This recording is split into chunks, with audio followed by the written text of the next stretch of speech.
નાગરિકો સાથે જોર જબરદસ્તી કરી રહી છે? નહીં, એ ખાનગી એજન્સી નથી. દરેક રાજ્યની અંદર ટેન્ડર મારફતે જે એજન્સીના સૌથી ઓછા ભાવ આવ્યા હોય એ એજન્સીને આપણે આ કામગીરી આપવામાં આવે છે. મધ્ય ગુજરાત વીજ કંપનીમાં આ કામગીરી ઇન્ટેલિસ્માર્ટ નામની કંપની છે, જે NIRF અને EESLની જોઈન્ટ વેન્ચર કંપની છે, જે ભારત સરકારની એક PSU છે, અને એ મારફતે એમના કોન્ટ્રાક્ટર્સ દ્વારા આ કામગીરી કરવામાં આવી રહી છે. એમાં કોઈ પણ પ્રકારની જોર જબરદસ્તી કરવામાં આવતી નથી. જે કેટલાક એવા ન્યૂઝ પણ છે કે જો તમે આ સ્માર્ટ મીટર નહીં લગાવો તો તમને પેનલ્ટી થશે. આ પ્રકારની કોઈ પણ પેનલ્ટીનો ગાઈડલાઇનમાં પ્રોવિઝન નથી અને એમ કોઈ પેનલ્ટી કરવાના પણ નથી.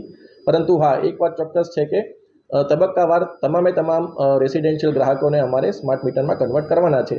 લગભગ 33 લાખ મીટર આપણે મધ્ય ગુજરાત વીજ કંપનીમાં આગામી 2 વર્ષમાં લગાવવાના છે. એ અંતર્ગત આપણે ધીરે ધીરે અલગ અલગ કાર્યક્ષેત્રમાં અલગ અલગ સબ ડિવિઝનમાં પ્લાનિંગ કરીને આપણે આ કામગીરી નહીં, ડેફિનેટલી નહીં. મેં તમને કીધું એમ કે આ મીટર જે છે એ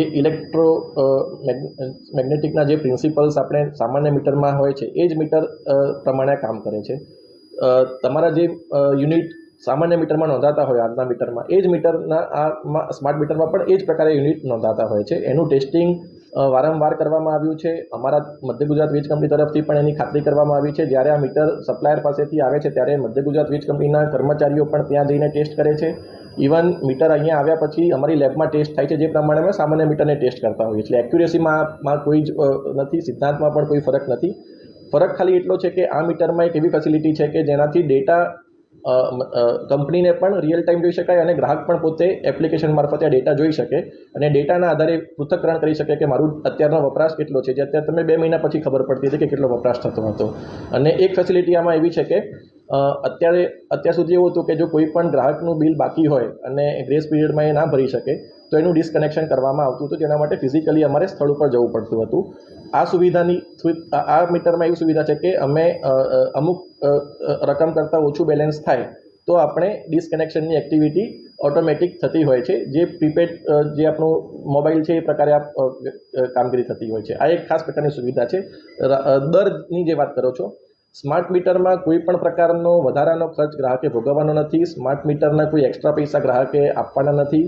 સ્માર્ટ મીટરની અંદર જેટલું યુનિટ નોંધાય, સપોઝ 1 યુનિટનું તમારું કન્ઝમ્પશન મીટરમાં થાય, જે તમારા ઉપકરણોના આધારે થતું હોય, તો 1 યુનિટનો જે દર અત્યારે આપણે લઈએ છીએ એ જ પ્રમાણે 1 યુનિટનો દર આમાં લેવામાં આવે છે.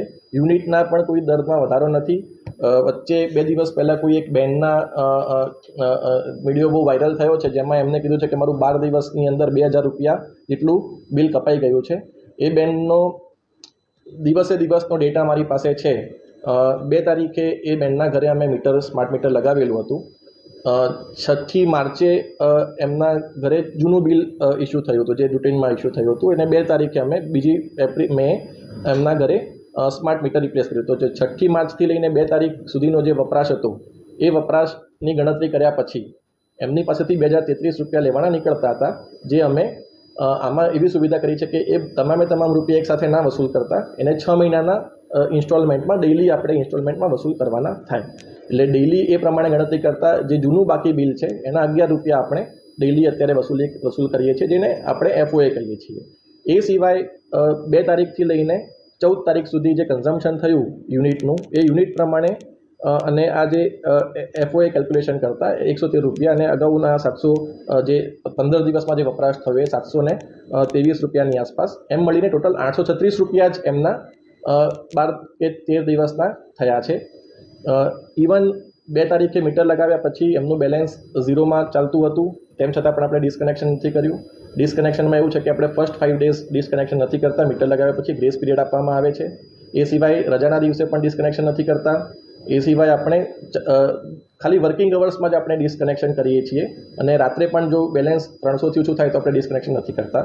તો 12 તારીખ સુધી આમનું બેલેન્સ 700 રૂપિયા હોવા છતાં પણ આપણે ડિસ્કનેક્શન નહોતું કર્યું. 13મી તારીખે આ ડિસ્કનેક્શન થયું, એ આવ્યા, 1500 રૂપિયા એમને રિચાર્જ કરાવ્યું અને તરત રિકનેક્શન પણ થઈ ગયું. એટલે જે દાવો હતો કે મારું 12 દિવસમાં 2000 રૂપિયા જે વપરાશ થયો છે, એ દાવો સદંતર ખોટો છે. અમારી પાસેની પૂરી ડિટેલ્સ છે.